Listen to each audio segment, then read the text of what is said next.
I'm not doing it, you know. No. I'm not entering the Shrek universe, not yet anyway. I'm not embracing that just... Yes, anyway. No. So if you excuse me, I'm gonna go off and do... something, probably. Like, for example... How about I actually have a bit of fun and bounce on my tramp...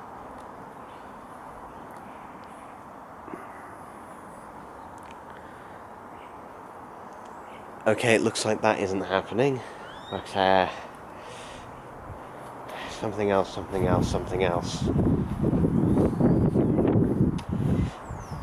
I don't know. It just feels like I constantly seem to be reviewing movies with talking animals in them. I don't know why. No, wait, yes I do. I'm the one who decided to review them. What's happening to me? What's happening?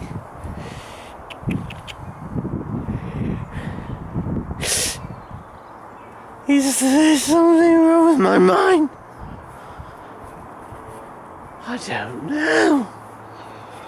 Oh dear. Something wrong? No, can't be. There can't be something wrong. It's just the way that I think. All the crazy schemes and that in my head. No. I'll review something else. Yes. Oh no. I'm outside. Okay. How do I get back in?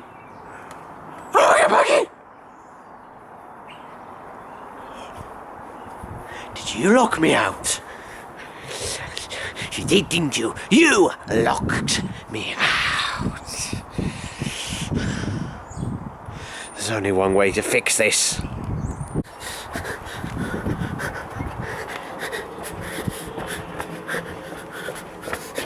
Let me out. Good.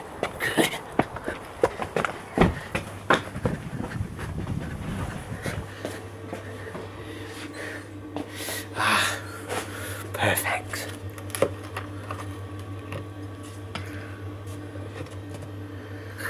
Yes.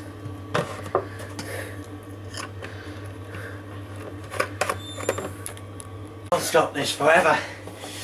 I'll leave this extremely out-of-date milk out for Puss and Boots.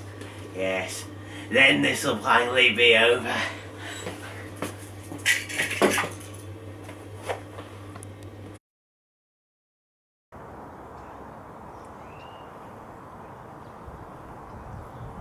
Looks like the wrong one drunk it. And it's very, very dead. Oh well. Don't get too comfortable, Antonio Banderas. I'll get to you one day. Just not today. I better clean this up.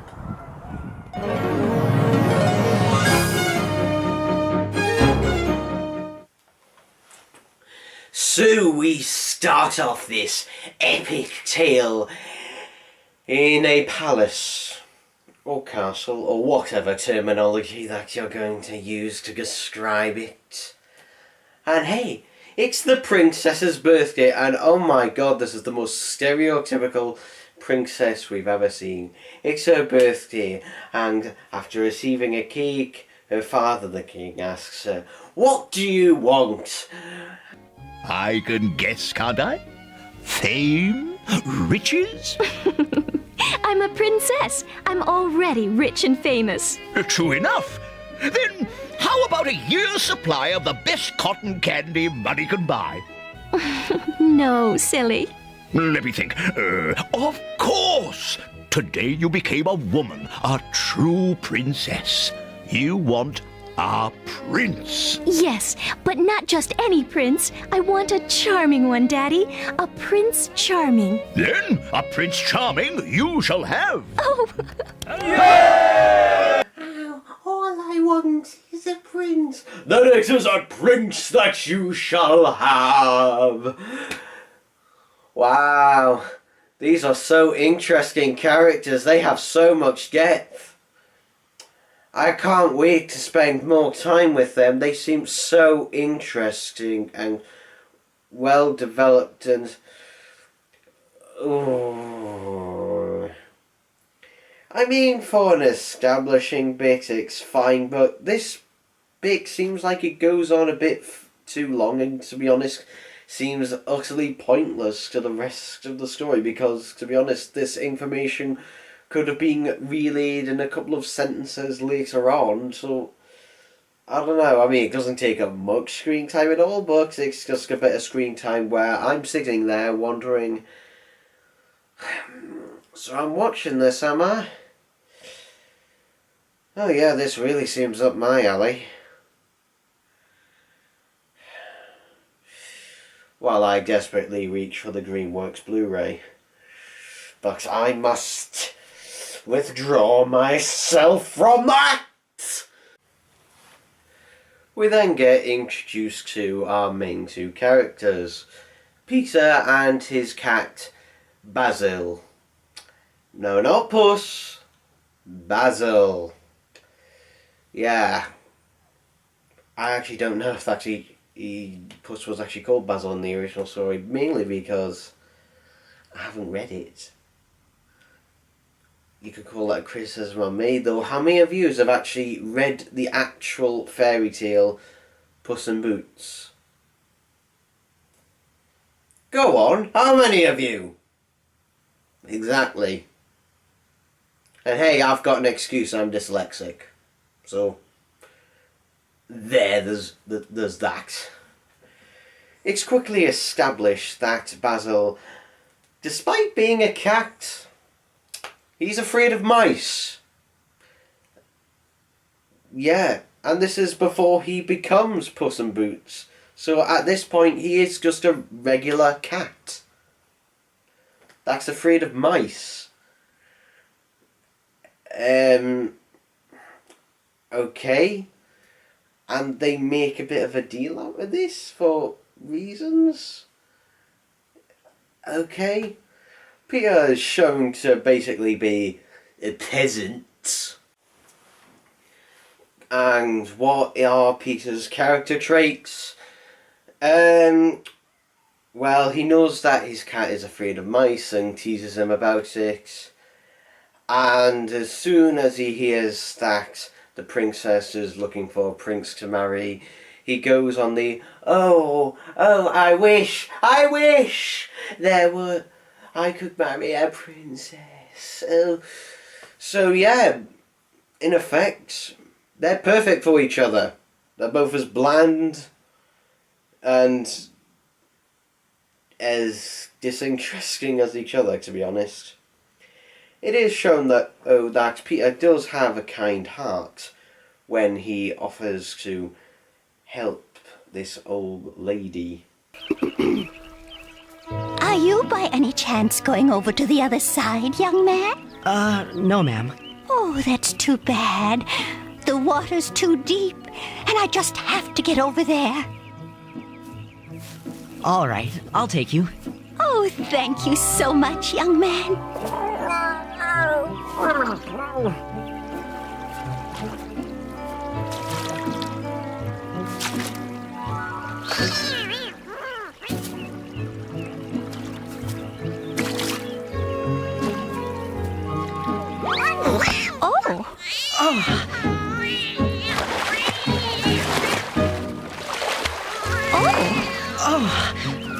There you go. You're so nice. If I was 100 years younger, I'd let you steal my heart away. Well, you can't be a day over 30, ma'am. I'd surely like to repay your kindness, young man. That's all right. You don't owe me a thing. Yeah, because, helping old ladies when they he just so happened across you. I mean, there's nothing wrong with it.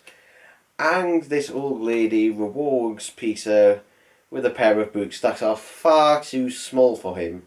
You might not believe it to look at me now, but I was once the best doggone witch in the kingdom. You get old, you lose it. Have I given away all my magic goodies? Oh, what's this? I'm afraid it's all I have left. Well, thank you. Hey, where did she go?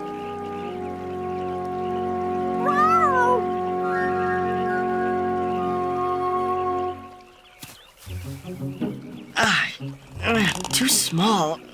They don't seem to fit. Maybe you'll have better luck. So, what's the only logical thing to do? Well, he puts them on his cat Basil. And it allows him to stand up on his hind legs. And now he has the ability to talk. Yay!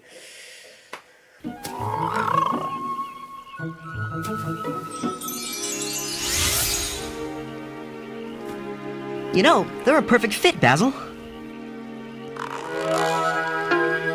Boots made for a cat. That's ridiculous.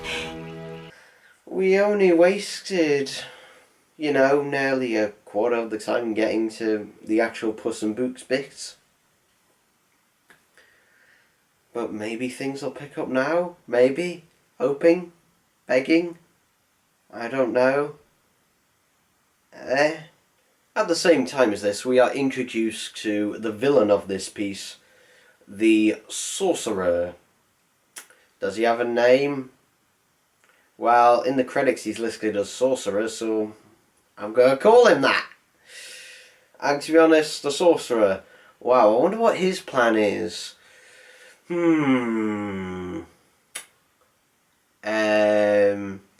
Uses magical abilities to become a dictator.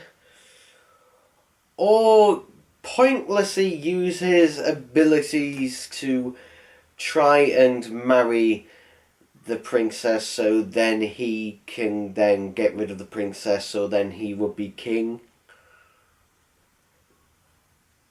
Like, did you really think this one through? Really? I mean, you have magical abilities. You're a sorcerer. And you don't decide to use those abilities to basically take over the land with an iron fist. I mean, people are much more willing to obey a ruler that they fear than rather than disagree with one where the power was taken from the monarchy. Just saying, you seem to be making it more difficult for yourself. No? Okay, I guess you know best. You're the sorcerer. You go on and do your thing and use your powers. I don't know. It's never really particularly explained how his powers and that work. Well, be honest, this thing is so short. Then, yeah, I'm sorry, but we've just got to crack on with this one, don't we? But anyway, let's get back to Puss in Boots, aka Basil. So, he can talk, and whose voice comes out of it? Rob Paulsen. Yeah, I know, Rob Paulsen is in this. Fucking hell, must have been a bad year for you, Rob Paulsen. The 90s mustn't have been kind to you. I'll be honest, you did a pretty good job. And, yeah, that's a pretty good, decent British accent. So I'll be honest, I have no quibbles about Rob Paulsen in this. The other character, he brings some more characterization to Basil, who is the best character in this, who actually has a bit of a personality to him compared to the others. For example, the first thing he says to his owner, Peter, they do a whole thing where you think that he's going to say, oh, there's something I've always wanted to say to you, and it's just like, You think they build it up because like you know what he's gonna say? He's gonna say, "Oh, you're the best friend I've ever had." Oh, I'm so glad. No, no, no, no, no. You know, Peter, there's something I've always wanted to tell you, and now I can. It's all right. You don't have to thank me for anything. Sometimes you really bug me. What do you mean? Well, you laugh at me, you mock me. Just because I'm a little mousophobic, perhaps? But you're a cat. You're supposed to act like a cat. The first thing he says is to basically talk him down and say, Peter, I don't appreciate you, slagging me off when I'm afraid of mice. Tell you what, why don't you go against Skiffiers? See how funny that is. Okay, he doesn't say it like that. He says it in a much more classy way. After all, we must be adequate. Do you not agree? But Basil does acknowledge that he does like his owner and he does appreciate their friendship. Although the way it's done and the way it's framed, I swear there's a bestiality undertone during it. Then again, you are quite good at petting. But anyway, Basil decides that he's going to do something nice for his owner and get him that princess. I have everything I need. Everything except what every man needs most in life. A wife. And it just so happens that the princess is looking for a husband. The princess? You can talk all you want, Basil, but you'll never talk the princess into marrying me. Yes, I will. Trust me, Peter. Trust me! Okay. I mean, you could have helped him catch a fish, but yeah, why not do the impossible? So the first thing he tells him to do is strip off naked and jump in the river. You thought I was joking about that bestiality undertone. No. I mean, there is a point to this, but seriously, it goes from 0 to 100 pretty quickly. Now, here's the plan, Peter. Take off all your clothes and jump in the river. And so then, Basil enters the palace, but not before gaining a bit of transport, and also getting a new look beyond, topped with a hat. Yay! This is just... I don't know what to say about this. This is just going... To be honest, so far I'm crossed between half being bored and half being... Okay, so this is happening. It's not on a weird enough level where I'm just thoroughly entertained on it. It's just where it's enough to pique my interest enough to not turn this off. Ooh, is that a good thing? Is that a bad thing? Well, it's keeping me watching, so I guess it's doing its job. So Basil approaches the king and princess, pretending that his owner Peter is a marquis who was robbed of everything, including the clothes on his back, and was chucked into a lake. Excuse me for interrupting your majesty. A talking cat? Will wonders never cease? And he's wearing boots. A talking Puss in Boots, no less. Amazing! Basil of Cat, at your service, sire. I am the Grand Counsel to the renowned and remarkably handsome Marquis de Carabas. Renowned, you say? And remarkably handsome, Daddy. The Marquis was on his way here to present himself to your lovely daughter. To me? Yes. Unfortunately, only 2 leagues away from this very castle, we were robbed. How awful! Oh, dreadful. They took everything, sire, even the clothes off our backs. Oh, the Marquis doesn't have any clothes? Yeah. And the king just bloody accepts it. And also, they're not very shocked by a talking cat either. Other than literally exclaiming, "A talking cat!" That is literally as far as it goes, rather than, "Oh my goodness, a talking cat. This is witchcraft! Off with its head!" No, it's just like, talking cat, what? That's pretty cool. Yeah, it's talking cat. It's talking cat. To be honest, if they're willing to just accept a talking cat like that, yeah, why not? Why not accept the story about the Marquis being robbed? So the king orders his guards knight to accommodate lovely Peter with some nice new clothes, and yeah, he's now basically lying. So from here on out, the relationship between Peter and the princess is a complete lie, because everything he's going to say to her is a lie, because he can't reveal to her that he's really a peasant, because that never comes up in this. No. Them falling in love is all based on the fact that she thinks he is just, a rich guy already who was just robbed of everything.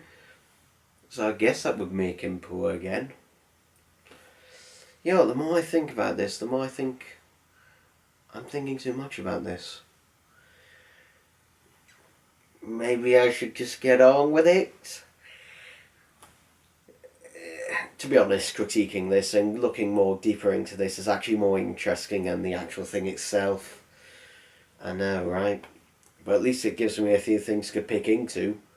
And it isn't a torturous thing to sit through. Well, at least not so far. But let's continue, shall we?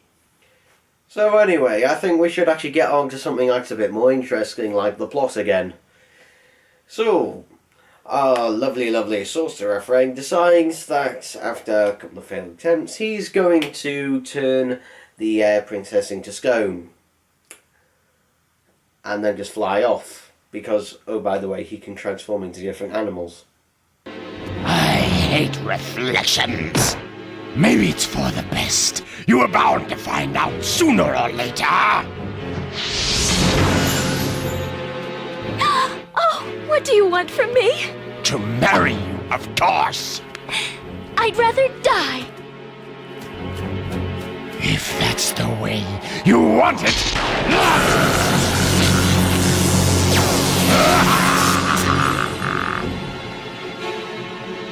If some fool tries to save you, he'll have to fight me first.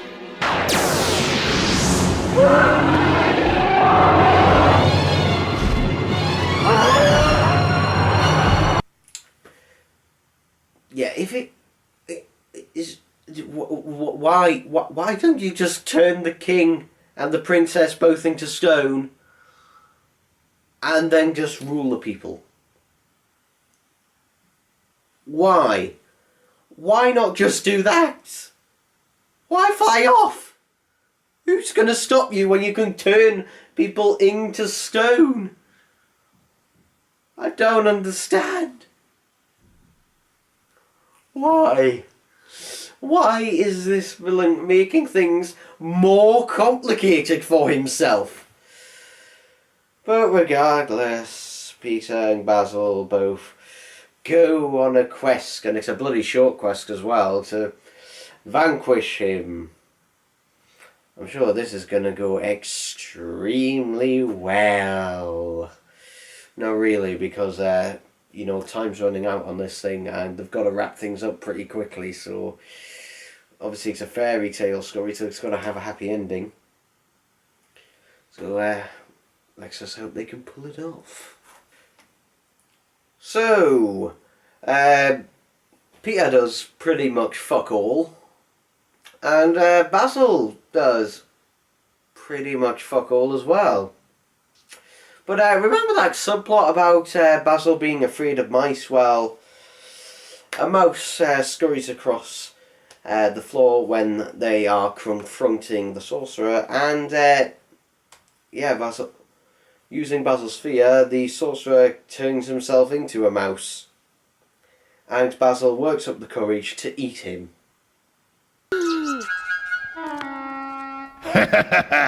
You're some sorcerer. You make a cat who's afraid of mice. So, you want to play a little cat and mouse game, you coward? Basil, now!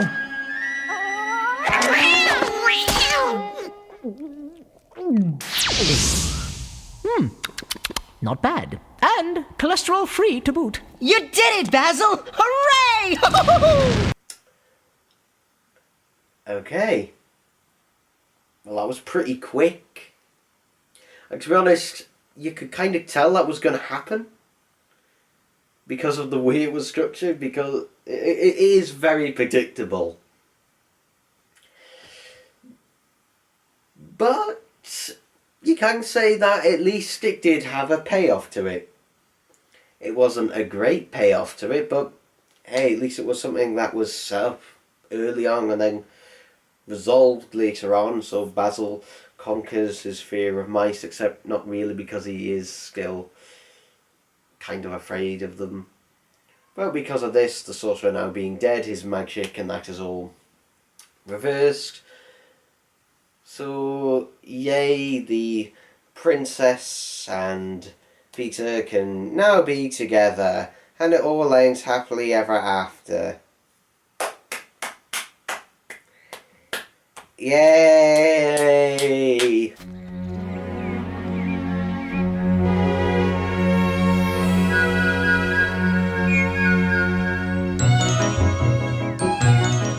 I knew we'd be able to see it from up here, your lofty liege.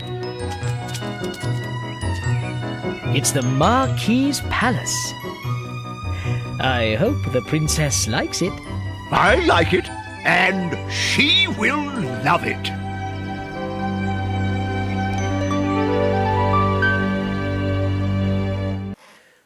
So, what do I think of this 1997 animated Puss in Boots made for TV or possibly direct-to-video special? Well, for one, the animation, I guess, is okay. It's pretty basic and simplistic, but yeah, it's okay at best if you consider the standards of the time. However, it does feel very, very cheap, this animation. It really, really does feel pretty cheap. It's clear that most of the animating budget went into animating Basil or Puss in Boots himself. Although, to be honest, despite this being called Puss in Boots, yeah, he's not really in it that much. And he doesn't particularly do that much either. It's really less of an epic tale. It seems like this could have been a lot better if it had had more time, but it rushes through the story far, far, far too quickly for there to be any satisfying payoff or character development. Like I said, this is only a 22-minute long, special.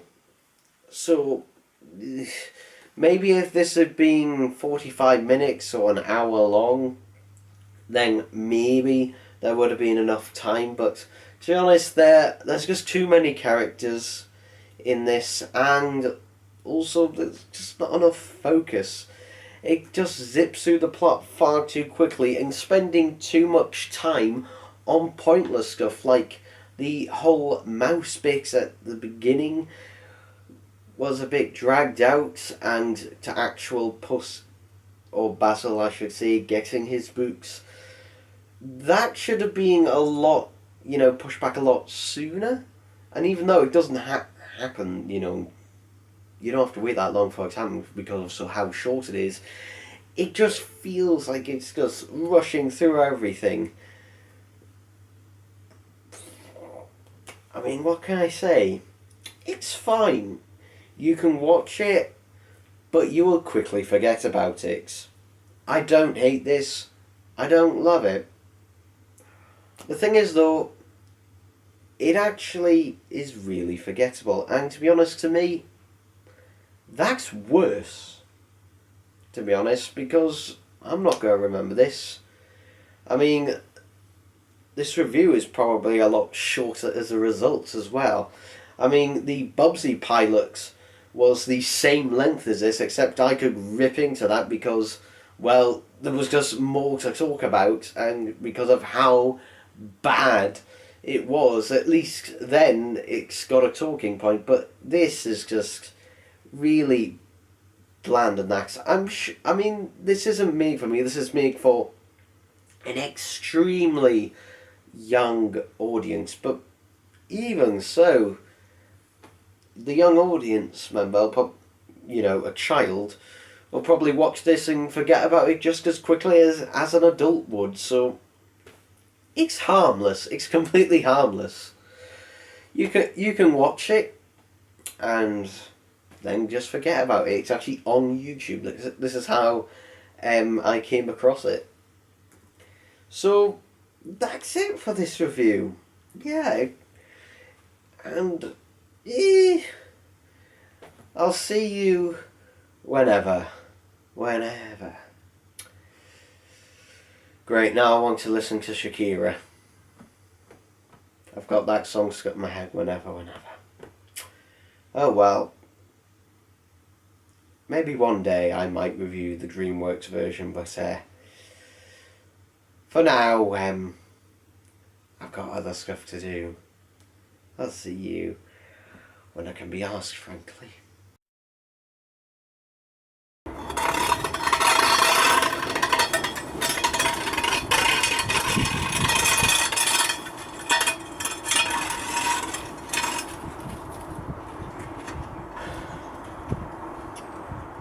Well, someone's gonna have to do the job, aren't they? Yeah, you're right. Let someone who cares do it.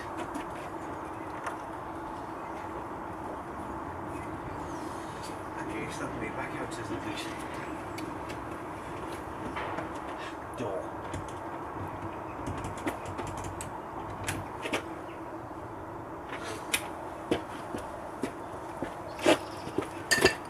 How do I get out of here now? You know the way, Bobby? Bobby, tell me. Do you know the way? Okay, go show me the way. I'll get out. Is that way out there?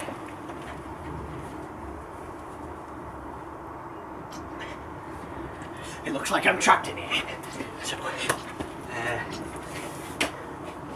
don't worry. I'll sort a way out before next time.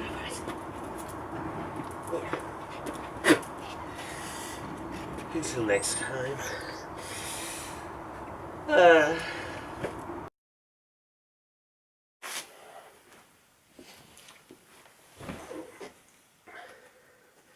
So we start this magnificent tale off inside a palace or castle or whatever terminology they're going to decide to use for this. And hey, it's the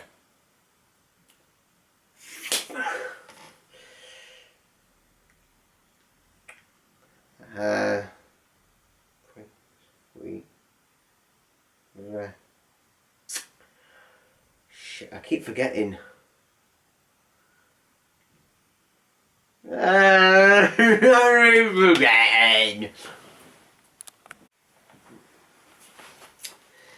So, overall, what do I think of this 1997 animated Puss in Boots? Well, the animation is pretty limited and pretty primitive.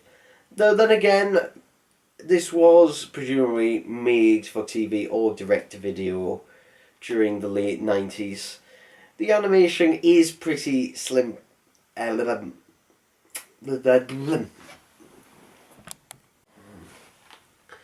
So we start this story off with a Blah blah blah. Blah blah blah blah. Blah blah blah.